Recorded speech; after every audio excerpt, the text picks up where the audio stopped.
Tell us about your painting here. What do you have here in your portfolio? Because I started traveling back and forth all the time, I started working on paper because I traditionally am a canvas person. And this is just about maybe 2/3 of what I've done in the last couple of years. I did 300 paintings in 1 year. It's watercolor. It's on 140-pound cotton acid-free paper. And working with paper I found very liberating. You know, my art teacher, way back in the day, before I ever went to fancy art schools, he accused me of this, of being too precious with the canvas. And so he went and got this huge piece of butcher paper and covered the whole wall with it. And he said, look, I want you to learn to get over that being precious with a canvas because of its value or price or what your perception is. And I want you and to do this with charcoal, gesso, and basically that's about it. Just keep it black and white and just fuck it up. That's what he told me. They would always just tell me, there's nothing really I can teach you, but I can help you, expand or develop what you already have going.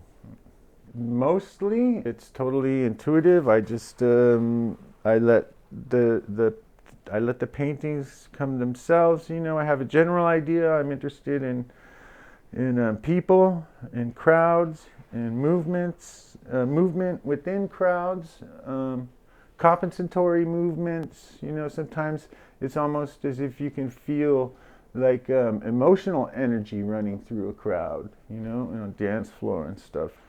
But yeah, so that's always interested me a lot. I used to do a lot of stuff in work in nightclubs, you know, doing promotions and little performance art things and sound.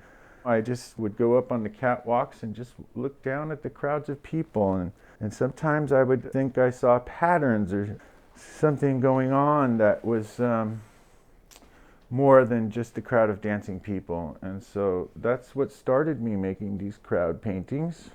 I spent a lot of times going to small punk shows up in San Francisco, on Broadway and Maruhay Gardens and the Tool and Die.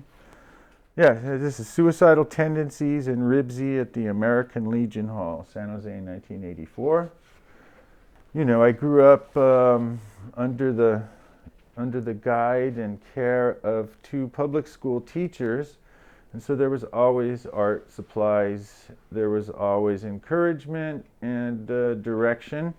And then what really I think grabbed me is my grandmother Omi. When we were with her and it was raining outside, she would say, "Rainy day schedule." And she would pull out all the art supplies.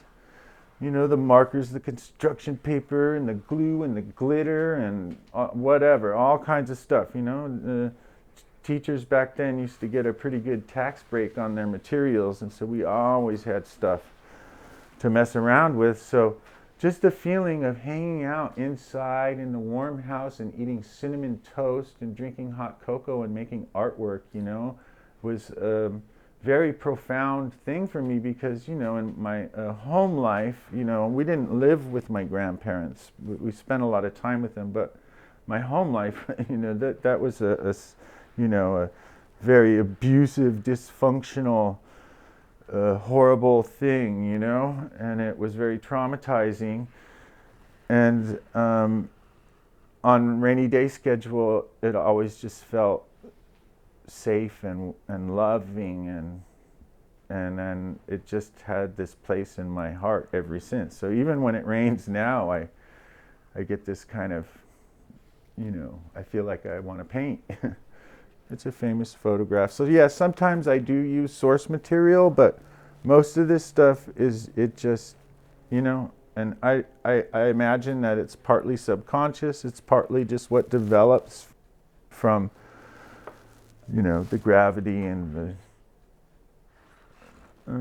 This is this very interesting photograph I found, and it's like this a gang of girls on the streets of New York in the deep Bronx, and it kind of reminded me of that movie The Warriors. You know, remember the Lesis? And anyway, it just fascinated me, and I've done this whole series starting from like the early 2000s. I've had in my circulation of images, paintings of women and women interacting. And I have this series called Club Milk, which was like this lesbian club that I used to go to a lot. And you know, who doesn't like lesbians, you know? I love my gay friends, and you know, I actually prefer their company over most of my straight friends, I'll tell you that much. Anyway, yeah, so I went to paper because I was traveling a lot, and you know, I could put I could probably make 2 solo shows with what's in here. I have, you know, I can load one of these up and easily do 2 solo shows, you know, in Europe or wherever.